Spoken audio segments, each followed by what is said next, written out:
কালী পুজো উপলক্ষে তো সারা রাত কী করব না করব চলো তোমাদের সাথে শেয়ার করি। এখনও রেডি হইনি, আপাতত এখন খেয়ে নিই, তারপরে রেডি হচ্ছি।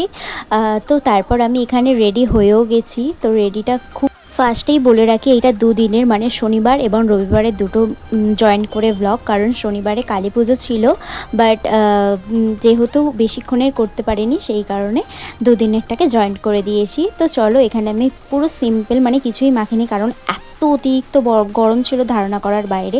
তো সন্ধেবেলায় এখানে ঠাকুর চলেও এসেছে। তারপর মা লুচি আর ঘুগনি করে দিয়েছিল, একবারে রাতের ডিনারটা কমপ্লিট করে নিই। তো তারপর একটু খাওয়া দাওয়া করে চলে যাই একবারে ঠাকুরের ওখানে। হরিনোট দেবে, যেহেতু হরিনোট দেয় এবং গরমেতে কুড়াতে হয় মানে বাতাসাগুলো। তো আমি দূর থেকে দাঁড়িয়ে ভিডিওই করেছি, আমি তেমন একটা কুড়োই না, কারণ আমি কুড়োতে পাই না, মানে আমি নিতে যাব লোক নিয়ে চলে যায়, এরকম সিচুয়েশন হয়। তো যাই হোক, তারপর মা ওখানে কুড়োচ্ছিল, ওই কারণে আমি একটু দাঁড়িয়ে দাঁড়িয়ে ভিডিও ক্লিপ নিচ্ছিলাম। অনেকটা ভিড় ছিল, এই কারণে ঠাকুরটা দেখাতে পারিনি। আর আমার কোলে আমার দাদার মেয়ে ছিল, ওই কারণে আরোই ভালোভাবে ভিডিওটা করতে পারছিলাম না, কারণ ওকে কোলে নিয়েছিলাম যেহেতু। তো যাই হোক, তারপর ওখান থেকে চলে আসি, রেডি সেডি হইনি। তারপর বেজে যায় রাত 10টা 15 মতন। তারপর আমি এখানে এসে আমার আর ভালো লাগছিল না, কারণ এত গরম হচ্ছিল, মানে বিরক্তি লাগছিল, যেন বিরক্ত লেগে যাচ্ছিল আমার। কি পরবো, কি সাজো, ফার্স্ট একটা জানো তো বড় একটা, ওই যে পাশে দেখতে পাচ্ছ সাদা কালারের লং জামাটা বার করেছিলাম, বাট হয়নি। তারপরে এই হলুদ চুড়িদারটাই পরেছিলাম। তো তারপর বেরিয়ে আর মাঝখানে কোনো ক্লিপ নেইনি, সোজা তখন 2টো নাগাদ বাজে। 2টোর সময় ডন্ডি কাটা হচ্ছিলো এখানে, তাই ডন্ডি কাটার ওখানেই একটু দাঁড়িয়েছিলাম। এই বছর অনেকেই ডন্ডি কেটেছে, আর দেখতেই পাচ্ছ চারিদিকে কতটা ভিড় হয়েছে। তো তারপর এখানে ডন্ডি কাটা হচ্ছিলো। আগের বছর আমি, মা, আমার দিদি সবাই দণ্ডি কেটেছিলাম, বাট সেই বছর না ভালো বেশ ঝড় বৃষ্টি হয়েছিল, এতটা অন্তত কষ্ট হয়নি। এই বছর যারা উপোস করেছে এবং যারা দণ্ডি কেটেছে তাদের ভীষণই কষ্ট হয়েছে, কারণ যেহেতু এতটা গরম ছিল। শনিবারে কতটা গরম ছিল আশা করি সবাই জানো। তো তারপরে এই পুজোতে না বেশি একটু গরম পড়ে, কিন্তু এই বছর তাও অন্যান্য বছর একটু হলেও ঝড় বৃষ্টি অন্তত হয়, এই বছর কিছুই হয়নি। মানে সেই খাঁ যেমন দুপুরবেলা রোদ্দুর ছিল সকাল থেকে, রাত্রিবেলা ঠিক তেমনটাই গরম। তারপর ওখানে একটু ডন্ডি কাটার লাইনেই দাঁড়িয়ে দাঁড়িয়ে ভিডিও করছিলাম, একটু আমার পাশে আমার একটা বোনই দাঁড়িয়েছিল, সবার সাথে গল্পগুজব করছিলাম।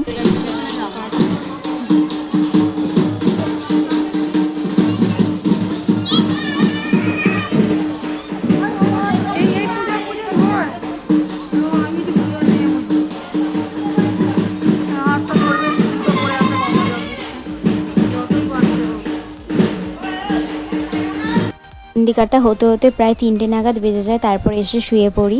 আবার এই ব্লগটা আবার স্টার্ট করেছিলাম হচ্ছে তার পরের দিনকে, মানে রবিবার সন্ধ্যাবেলা, সানডে আউটিং। আমাদের রামরাজতলার এখানে হাওড়া উৎসব বসেছিল, আগের বছরও বসেছিল, প্রায় 2-3 বছর নাগাদ বসছে আমি যতদূর জানি। একটা স্কাই কালারের চুড়িদার পরে নিয়েছিলাম। তো গেট রেডি উইথ মিটা আমি অন্য ভিডিওতে শেয়ার করে দিচ্ছি, বেশি কিছু সাজিনি, কারণ গরমটা তো ছিলই, সেই কারণে। তারপর বেরিয়ে পড়ি, আমার তেনাকে ফোন করে, ওই নিয়ে গেছিলো আমাকে। তো তারপর হেঁটে হেঁটে চলে যাই। তারপর সেখান থেকে এবার বাইকে করে গিয়ে রামরাজতলার আমরা পিছন গেট দিয়ে ঢুকি, কারণ সামনে গেট দিয়ে অনেক জ্যাম ছিল, তো সেই কারণে আমরা পিছন গেট দিয়ে ঢুকি। তারপর বাইক জমা রেখেছিলাম, এবং এই যে টিকিট কাউন্টার দেখছো, টিকিট কাউন্টারে টিকিট কেটে তারপর ঢুকে পড়ি, 10 টাকা করে টিকিট নিয়েছিল। তারপর ঢুকে পড়ি মেলায়, ওই দেখো নাগরদোলা। তারপর এখানে আমি গল্পগুজব করতে করতে চলে যাচ্ছি। ও তো ক্যামেরাতেই আসতে চায় না, কেন ভগবান জানে। অন্য সময় বলবে এই ক্যামেরাটা এরম করে ধরলে ভালো হতো, ওইটা ওরম করে ধরলে ভালো হতো, কিন্তু নিজে ক্যামেরা আসবে তাও নয়, কিন্তু তিনি ক্যামেরায় আসতে চায় না। আমি জোর জবরদস্তি করে মাঝে সাঝে নিয়ে আসি। তো যাই হোক, জোর জবরদস্তি কোনোদিন কিছু হয় না, ও যবে আসবে। তারপর দেখতেই পাচ্ছ এখানে কতগুলো রাইডস, এই বছর না বেশি একটু রাইডস দিয়ে দিয়েছে। তো তারপর ওই দেখো, এইটা কি ভয়ানক দাঁড়িয়ে দাঁড়িয়ে অনেকক্ষণ দেখছিলাম, 5 কি 6 পাক এরকম দিল, আর সব সময় মানে ঘুরছিল না, একটু থেকে থেকে ঘুরছিল। তারপর কিছু ফটো টটো তুলে এখানেই পাখাগুলোর দেখছিলাম, একটা পাখা নিয়েও নিয়েছি, কারণ ভীষণ গরম হচ্ছিল বলে। তারপর টুকিটাকি কিছু জিনিস কিনে বাইরে বেরিয়ে চলে আসি। এটা যারা নতুন যায়, ফার্স্ট গেট হচ্ছে এটা, আমরা পিছন গেট দিয়ে ঢুকেছিলাম, বাট ফার্স্ট গেট হচ্ছে কিন্তু এটা। তারপরে একটা রেস্টুরেন্টে চলে আসি। দেখো এই পাখাটা নিয়েছিলাম, 300 টাকা দাম নিয়েছে। তারপর আমি বসে বসে এখানে হাওয়া খাচ্ছিলাম, কতক্ষণ ধরে হাওয়া খাচ্ছিলাম এখানটাতে। কী যে আরাম, কী সুন্দর ঠান্ডা ঠান্ডা। এর থেকে না বড় ছিল, 500-600 টাকা করে বলছে, আর নেই ছোটোটাই ঠিক আছে, মেকআপের জন্য এটাই ঠিক আছে। তারপর এনাকে বলছিলাম একটু হাওয়া খাও না গো, বলতো ও একটু হাওয়া খাচ্ছিল আর কি, নিয়ে ও আবার জামার ভেতরেই ঢুকিয়ে দিয়েছিল। সে কী অবস্থা, হাসাহাসি করছিলাম দুজনে মিলে বসে বসে। তারপরে ইনি তো এখানে এক ধ্যানে দেখছি ফোনটাকে ঘেঁটে যাচ্ছে। ও ভাবছিল আমি ভিডিও করছি, বাট আমি তখন ভিডিও করিনি, ওকে একটু নিয়ে নিয়েছিলাম ওর ক্লিপটা। তারপরেই চলে আসে হচ্ছে মেন পকোড়া এবং চাউমিন।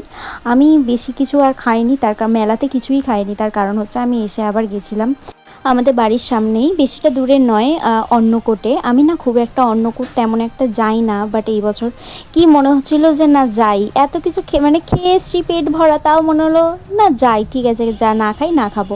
তারপর বাড়ি চলে আসি, এবং বাড়ি আসতে তারপর মা, আমি আর পাড়ার পাশের বাড়ির কিছুজন গেছিলো, সবাই মিলে চলে যাই একটুখানি খেতে। তারপর এখানে আমি খেতেও বসে পড়েছিলাম, অন্নকূট খাওয়া ছিল মানে ভাত ডাল। তারপরে আমাদের বাড়ির সামনে, মানে এটা আমার স্কুল, আমি এখানেই পড়েছি, তো ওখানে তারপর একটুখানি ডান্স প্রোগ্রাম হচ্ছিলো, ওটাই দেখি রবীন্দ্র জয়ন্তী উপলক্ষে রবিবার।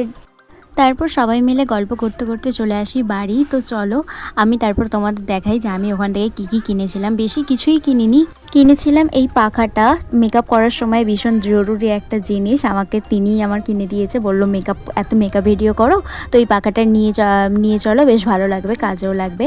তো তার সাথে দিয়েছিল একটা স্ট্যান্ড এবং একটা চার্জার, মানে চার্জার বলতেই চার্জারের পিন। তো তারপর কিনেছিলাম হচ্ছে একটা মাথার এই হেয়ার ব্যান্ডের মতন এই ব্যান্ডটা। তো যখন মুখে ধরো কিছু মানে প্যাক মাখি বা মেকআপ করি, সামনের কুচো চুলগুলো খুব বিরক্ত করে, সেই কারণেই এটা কেনা। 30 টাকা দাম নিয়েছিল। আর কিনেছিলাম হচ্ছে 40 টাকা দিয়ে এই হারটা। কানের কিনে দিচ্ছিলো, বাট আমি আর কানের নিইনি, অনেক কানের হয়ে গেছে, তো একটা হার, ব্যাস এই 2-3টে জিনিস কিনেই চলে এসেছিলাম আমি বাড়ি। তো যাই হোক, এই ছিল একটা ছোট মিনি ব্লগ, আর বেশি বড় করছি না। তো ভালো লাগলে like, comment, share and subscribe করে দিও। তো চলো টাটা, সবাই ভালো থেকো, দেখা হচ্ছে নেক্সট ভিডিওতে।